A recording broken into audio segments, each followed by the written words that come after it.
حضرت امیر شریعت سید طاء اللہ شاہ بخاری رحمۃ اللہ علیہ 23 ستمبر 1892 کو آپ اپنے ننیال میں پٹنہ عظیم آباد صوبہ بہار وہیں پیدا ہوئے۔ حضرت امیر شریعت رحمۃ اللہ علیہ کے آباء و اجداد ظاہر بات ہے کہ سادات تھے، اور یہ مدینہ طیبہ سے ہی مختلف صورتوں میں وہاں سے دنیا کے مختلف حصوں میں نکلے۔ تو شاہ جی کے آباء و اجداد جو ہیں وہ بخارا میں گئے۔ اولاد تو ہیں سیدنا حسن رضی اللہ تعالی عنہ کی، اور 39ویں پشت میں ان سے شجرہ ملتا ہے، اور درمیان میں جو جنکشن ہے وہ سیدنا عبد القادر جیلانی رحمۃ اللہ علیہ کا ہے۔ تو وہاں سے حسنی بھی ہیں، حسینی بھی ہیں۔ تو انہی کے اولاد میں سے حضرت شیخ عبد القادر جیلانی کے اولاد میں سے کچھ لوگ جو ہیں وہ بخارا میں گئے، تو وہاں سلسلہ چلتا رہا۔ وہاں سے پھر شاہ جی کے جو خاندان کے جو اجداد بنتے ہیں وہ ہجرت کر کے کشمیر آ گئے۔ تو سید عبد الغفار بخاری یہ موری سے اعلیٰ ہیں شاہ جی کے خاندان کے، جو کشمیر میں آئے، اور یہاں پر وہ کشمیر کی جو اسلامی عدالت تھی، جو قاضی ہوا کرتے تھے اس وقت جو سسٹم تھا، تو اس میں قاضی بھی رہے۔ تو ان کی اولاد پھر کشمیر میں چلی، اور کشمیر سے پھر آگے اگلی نسلوں میں ہجرت کر کے یہ پاکستان میں جو گجرات ہے اس کے ایک گاؤں ناگڑیاں میں آ گئے۔ امیر شریعت سید طاء اللہ شاہ بخاری رحمۃ اللہ علیہ نے ابتدائی تعلیم اپنے ننیال پٹنہ میں ہی سب سے پہلے تو اپنے والد ماجد حضرت حافظ سید ضیاء الدین بخاری رحمۃ اللہ علیہ سے قرآن کریم حفظ کیا، اور پھر پٹنہ کے ہی دو معروف علماء تھے، مولانا سید الفت حسین بہاری اور مولانا عبد الرحیم بہاری، ان سے درس نظامی کی ابتدائی کتابیں جو ہیں عربی فارسی کی وہ ان سے آپ نے پڑھی۔ وہاں سے پھر تقریباً 12-13 سال کی عمر میں یہ گجرات میں آ گئے۔ پاکستان میں جو گجرات ہے اس کے ساتھ گاؤں ہے ناگڑیاں، وہاں آ گئے، کچھ عرصہ یہاں رہے۔ یہاں سے پھر دینی تعلیم کے لیے امرتسر تشریف لے گئے۔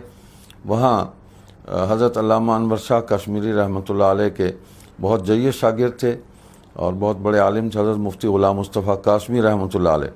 اسی طرح دوسرے ایک بزرگ تھے حضرت مفتی محمد حسن رحمۃ اللہ علیہ، جو جامع اشرفیہ کے بانی ہیں، اور تیسرے تھے حضرت مولانا نور احمد امرتسری رحمۃ اللہ علیہ، جو رہنے والے تو پسرور کے تھے لیکن امرتسر میں قیام پذیر ہوئے تو امرتسری مستقل وہ کہلانے لگ گئے۔ تو یہ 3 اساتذہ ہیں، ان سے مدرسہ میں پڑھتے رہے، اور دور حدیث تک کی کتابیں ان سے پڑھتے رہے۔ درمیان میں کچھ عرصہ کے لیے تعلیم چھوڑ دی اور تحریک آزادی میں شامل ہو گئے، قید ہو گئے، واپس آئے۔ تو پھر ایک چوتھے استاد ہیں مولانا حبیب الرحمن مکی رحمۃ اللہ علیہ، ان سے انفرادی طور پر بخاری شریف کی دونوں جلدیں جو ہیں وہ ان سے آپ نے وہ ان کی تعلیم حاصل کی، حدیث کی، اور درس نظامی مکمل کیا۔ آپ کسی مدرسہ کی سند تو نہیں رکھتے تھے، لیکن ان جید علماء سے آپ نے درس نظامی کی مکمل اس کی تکمیل کی اور اس کو پڑھا۔ اور یہ تمام اساتذہ آپ کے حضرت علامہ انور شاہ کشمیری رحمۃ اللہ علیہ کے براہ راست شاگرد ہیں۔ حضرت امیر شریعت رحمۃ اللہ علیہ نے اپنی عملی سیاسی زندگی کا آغاز تقریباً 1919 سے کیا، جو سیاسی زندگی کا آغاز ہے۔ مذہبی زندگی تو چل ہی رہی تھی، اور ایک حادثہ ہوا ہندوستان میں کہ اپریل 1919 میں 13 اپریل کو امرتسر میں ایک جلسہ ہوا۔ تمام ہندوستانیوں نے آزادی کے لیے جلسہ کیا، تو جنرل ڈائر نے ان پر گولی چلا دی۔ اس کے نتیجے میں 500 لوگ جو ہیں وہ جاں بحق ہوئے اور سینکڑوں زخمی ہوئے۔ تو جو مسلمان شہید ہوئے تھے ان کی لاشیں مسجد خیر الدین امرتسر لائی گئیں۔ شاہ جی وہاں خطیب تھے اور پڑھتے بھی وہاں رہے، جو تعلیم کا دوسرا دور ہے وہاں پڑھتے رہے۔ تو شاہ جی نے ان لاشوں کو کفن دیا اور وہاں تقریر کی، اور پھر ان کے جنازوں کو لے کر قبرستان گئے، اور یہ ان کا آغاز تھا۔ پھر اسی طرح 1919 کے غالباً دسمبر میں امرتسر میں مختلف پارٹیوں کے سالانہ اجلاس ہوئے۔ کانگریس کا سالانہ اجلاس ہوا، اسی طرح مسلم لیگ کا سالانہ اجلاس ہوا، اور اسی طرح تحریک خلافت کا بھی آغاز ہوا، اور علامہ اقبال بھی وہاں تشریف لے گئے تھے۔ تو جو خلافت کانفرنس ہوئی تھی وہ صدارت کی مولانا شوکت علی نے، اور یہ دونوں بھائی جیل سے رہا ہو کر آئے تھے، مولانا محمد علی اور مولانا شوکت علی۔ تو وہاں پر جلسہ ہوا، خلافت کانفرنس ہوئی، شاہ جی نے پہلی تقریر وہاں کی، اور یہ لوگ اتنے متاثر ہوئے، جو سیاسی تقریر تھی، تو وہاں سے ان کی سیاسی زندگی کا آغاز ہوا۔ جلیاں والا باغ کا حادثہ یہ 1919 کے شروع میں ہے، اپریل میں، اور دسمبر میں یہ خلافت کانفرنس کا وہاں اجلاس تھا، اور اس میں شاہ جی نے پہلی سیاسی تقریر کی۔ تحریک آزادی میں سید طاء اللہ شاہ بخاری رحمۃ اللہ علیہ نے بھرپور حصہ لیا۔ جیسے 1919 سے انہوں نے اپنی اجتماعی اور سیاسی زندگی کا آغاز کیا، اور پھر تحریک خلافت ہے، تحریک ترک موالات ہے، اور پھر اسی طرح فوجی بھرتی بائیکاٹ کی تحریک ہے جنگ عظیم کے اندر کے مسلمان اور یا دیگر اقوام جو ہیں وہ انگریز کی فوج میں بھرتی نہ دیں، ہم تو انگریز سے آزادی چاہتے ہیں۔ لیکن اسی دوران 29 دسمبر 1929 کو لاہور میں کانگریس کا بھی ایک ریزولیشن تھا، اور اس میں تمام لوگ آئے ہوئے تھے۔ ریزولیشن انہوں نے پاس کیا، اور نہرو رپورٹ کو انہوں نے راوی کے سپرد کیا، اور اس موقع پہ جو مشاورت ہوئی تھی اس میں یہ خلافت کے تحریک میں حصہ لینے والے حضرات، خصوصاً مولانا حبیب الرحمن لدھیانوی اور سید طاء اللہ شاہ بخاری، مولانا داود غزنوی، اور اسی طرح خواجہ عبدالرحمن غازی، مولانا ظفر علی خان، یہ لوگ الگ بیٹھے، اور انہوں نے ایک نئی سیاسی جماعت اس کے قیام کا مشورہ کیا۔ چنانچہ مجلس احرار اسلام کی بنیاد رکھی گئی۔ اس میں تمام مسلمانوں کے مسالک اس کے اندر آ گئے، تمام مسالک، اور مین سٹریم میں جو قیادت تھی اس کے اندر موجود تھے۔ مولانا داود غزنوی اہل حدیث تھے، اور اسی طرح صاحبزادہ فیض الحسن جو ہیں یہ بریلوی مسلک سے تعلق رکھتے تھے۔ مولانا حبیب الرحمن ہیں، یہ دیوبندی مسلک سے تعلق رکھتے تھے۔ مظہر علی اظہر ہیں، وہ شیعہ مسلک سے تعلق رکھتے تھے۔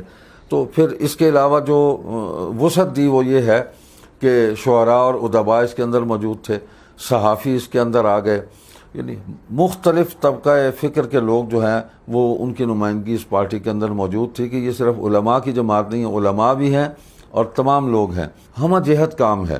تو تحریک آزادی میں پورے ہندوستان میں جہاں بھی کوئی ضرورت پیش آئی ہے، مجلس احرار کے پلیٹ فارم سے شاہ صاحب وہاں آگے بڑھے ہیں اور جا کے کام کیا، وہ چاہے مذہبی شعبہ ہو، چاہے سیاسی شعبہ ہو، خدمت خلق کا شعبہ ہو، تعلیم کا شعبہ ہو، ہر طرف آگے بڑھے ہیں۔ عقیدہ ختم نبوت کا تحفظ شاہ صاحب کا یہ یعنی ایک تو بنیادی عقیدہ ہے، تو اس کے ساتھ جو آپ کی کمٹمنٹ تھی، جو وابستگی تھی، وہ بڑی ہی عاشقانہ اور والہانہ تھی۔ اپریل 1920 میں اس کا آغاز ہوتا ہے اجتماعی حوالے سے، کہ مولانا ثناء اللہ امرتسری رحمۃ اللہ علیہ انہوں نے شاہ صاحب کو بتایا کہ مرزا قادیانی کا بیٹا مرزا بشیر الدین جلسہ کر رہا ہے، اور امرتسر میں بندے ماترم حال میں، اور لوگوں کے اندر وہ اپنے آپ کو بحیثیت مسلمان پیش کر کے دھوکہ دے رہے ہیں مسلمانوں کو بھی، تو آپ اس میں جائیں اور ان سوالات کریں، ان کو روکیں کہ وہ اس دھوکہ دہی سے وہ باز آ جائیں۔ تو شاہ صاحب وہاں چلے گئے، انہوں نے ایک حدیث پڑھی، حدیث غلط پڑھی انہوں نے، شاہ صاحب کھڑے ہو گئے کہ حدیث صحیح پڑھو، 3 دفعہ انہوں نے ٹوکا، اور تینوں دفعہ مرزا بشیر الدین صاحب نے غلط حدیث پڑھی۔ تو اس کے بعد یہ ہوا کہ مرزا بشیر الدین جو ہیں وہ اسٹیج چھوڑ کر چلے گئے، لوگوں نے شاہ صاحب کو کندھوں پہ اٹھا لیا، اور وہاں انہوں نے پھر تقریر کی۔ یہ 1920 میں قادیانیت کے خلاف، اور لوگوں کو اویئرنیس دینے کے لیے کہ یہ فتنہ کیا ہے اور عقیدہ ختم نبوت کیا ہے، یہ ایک پہلا عوامی اور اجتماعی شاہ صاحب کا ایک مظاہرہ تھا۔ پھر 4 سال کے بعد قادیان کے اندر وہاں کی ایک مقامی مسلمانوں کی تنظیم تھی، انہوں نے جلسہ کیا، اور حضرت علامہ انور شاہ کاشمیری رحمۃ اللہ علیہ کو وہاں بلایا 1924 میں۔ تو اس میں مولانا بدر عالم بھی تھے، مولانا ثناء اللہ امرتسری بھی تھے، مولانا مرتضی حسن چاندپوری بھی تھے، عطاء اللہ شاہ بخاری رحمۃ اللہ علیہ بھی تھے، مولانا محمد علی مونگیری بھی تھے۔ تو وہ ایک تبلیغی جلسہ تھا، تو اس کے اندر قادیانیوں نے حملہ بھی کیا، جلسے پر زخمی کیا لوگوں کو۔ تو شاہ جی کی آخری دن تقریر تھی، تو اس میں انہوں نے پہلی دفعہ تقریر کی اور فرمایا کہ آج میں پہلی دفعہ قادیان میں پہلی دفعہ آیا ہوں، پہلی تقریر ہے میری، اور یہ جو انسانیت کا درس دے رہے ہیں، اور مسلمانوں سے ہمدردی کا اظہار کر رہے ہیں، وحدت امت کی بات کر رہے ہیں قادیانی لوگ، تو رات اس کا مظاہرہ تم نے دیکھ لیا کہ کس طرح لوگوں پر ظلم کیا، تشدد کیا، رہنماؤں کے گھروں پر انہوں نے حملے کیے۔ تو ہم اس پر صبر کرتے ہیں، ہم اس کے مقابلے میں تشدد نہیں کریں گے، ہم ان کو دین کی دعوت دیتے ہیں۔ تو آئندہ سال آپ دیکھیں گے کہ اس سے زیادہ لوگ جو ہیں وہ آپ کے ساتھ شریک ہوں گے، آپ کے صبر کی وجہ سے، اس دعوت کی وجہ سے۔ تو 24 سے 1934 تک مسلسل 10 سال ایک محنت کی عقیدہ ختم نبوت کے حوالے سے۔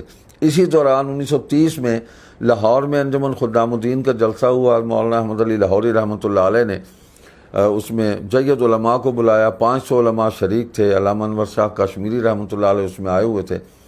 تو حضرت انور شاہ کاشمیری نے شاہ صاحب کو امیر شریعت بنایا، امیر شریعت پنجاب، مختلف علاقوں میں امیر شریعت بنائے گئے تھے، امارت شریعہ قائم کی گئی تھی، تو لوگ ان سے اپنے مسائل جو ہیں وہ حل کرواتے تھے۔ لیکن پنجاب میں جو امارت شریعہ قائم ہوئی، سید اللہ شاہ بخاری کو امیر شریعت بنایا، ان کے ہاتھ میں بیعت کی، قادیانیت کا شعبہ ان کے سپرد کیا کہ عقیدہ ختم نبوت کے تحفظ اور قادیانیت کا محاسبہ اور تعاقب یہ آپ کے ذمے ہے، اور شریعت کے اس امر کے اندر آپ ہمارے امیر ہیں۔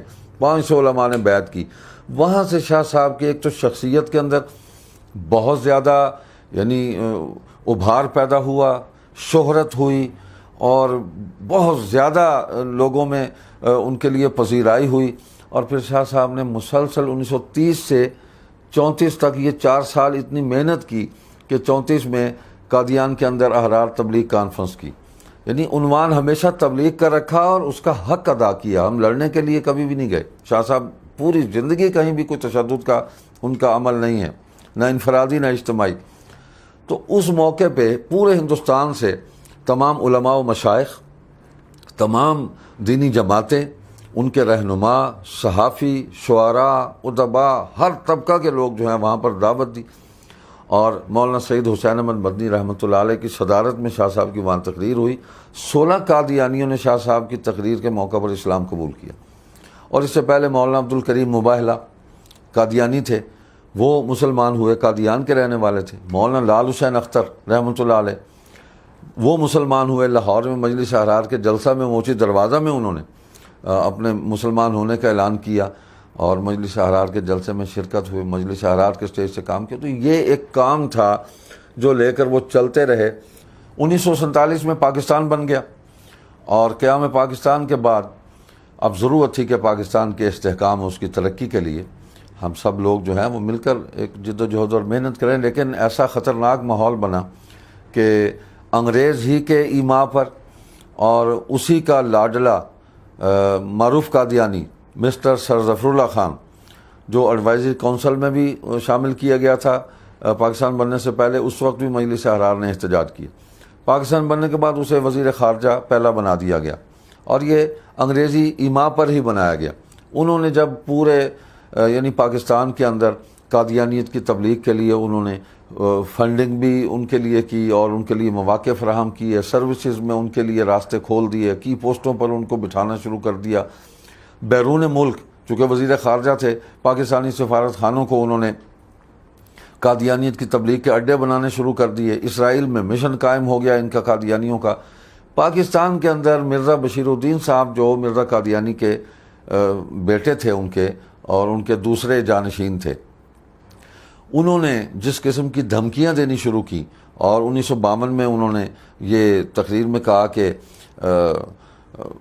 ان قریب جو ہے وہ بلوچستان آمدی اسٹیٹ بن جائے گا۔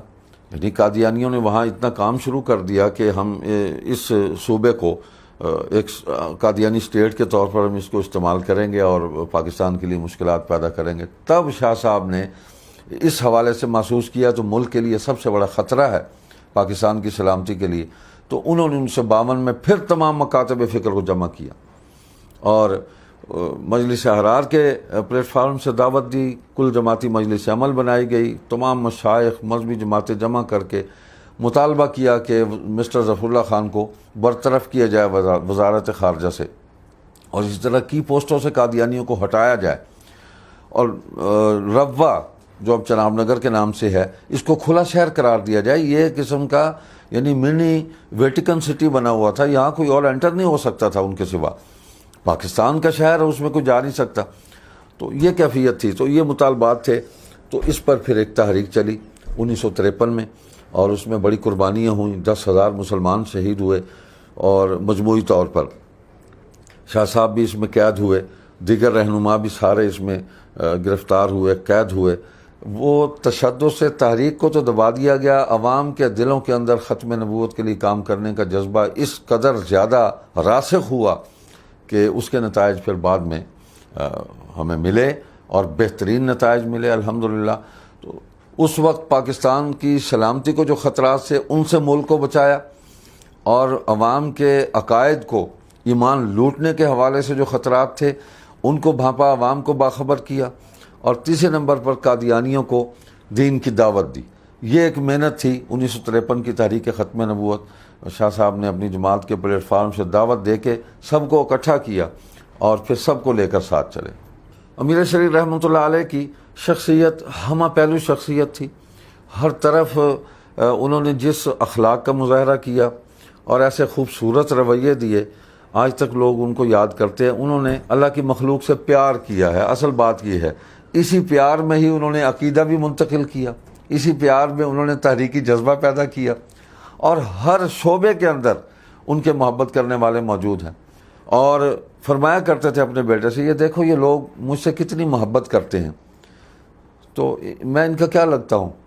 میں نے ان کو محبت دیا اللہ کی مخلوق کو، اللہ نے ان کے دلوں میں میرے لیے محبت ڈال دیا. تم بھی لوگوں سے محبت کرو، اور اسی محبت کے اندر سب کچھ ان میں منتقل کر دو، عقیدہ بھی اور عمل بھی، اور ان کو جد و جہد کے لیے ان کو کھڑا کر دو. لوگوں نے کبھی بھی دینی جد و جہد کے اندر میری آواز پر انکار نہیں کیا، ہمیشہ لبیک کہا ہے. 21 اگست 1961 کو شاہ صاحب کا انتقال ہوا ملتان میں، اور بیماری بھی تھی، طویل بیماری تھی. لیکن آخری وقت جو مجھے یاد ہے، الحمدللہ ہمارے جو بڑے ماموں تھے شاہ صاحب کے بڑے فرزند ابو ذر بخاری رحمۃ اللہ علیہ، میرا ہاتھ پکڑ کے شاہ صاحب کے قریب لائے چارپائی پہ، اور زمزم تھا ایک برتن میں، تو فرمایا کہ یہ چمچیاں اپنے نانا ابا کے منہ میں ڈالو. تو میں ڈال رہا تھا، اور وہ اس وقت ذکر کر رہے تھے اللہ اللہ اللہ. تو مجھے متوجہ کیا، یعنی یہ بچے کے ذہن میں یہ بات راسخ ہو جائے، مشاہدہ بھی ہو جائے، یاد بھی ہو جائے کہ تمہارے نانا ابا کیا پڑھ رہے ہیں. تو میں نے کہا کہ اللہ اللہ کر رہے ہیں. تو یہ آخری وقت مجھے یاد ہے کہ اس میں اور لوگ بھی آئے، حکیم صاحبان تھے، حکیم عطا اللہ خان آپ کے ہم نام تھے، آپ کے معالج تھے، وہ بھی تھے.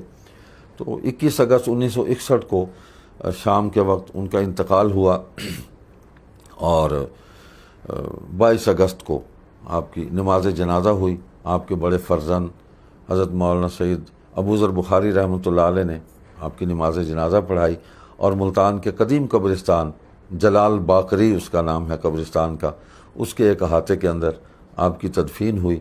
اور آج اسی احاطے میں آپ کے فرزندان بھی ہیں، آپ کی اہلیہ بھی ہیں، آپ کی بیٹی بھی ہے، آپ کے داماد بھی ہیں، سارا خاندان اسی احاطے کے اندر مدفون ہے. اور اللہ تعالیٰ ان کی قبروں پر رحمت نازل فرمائے.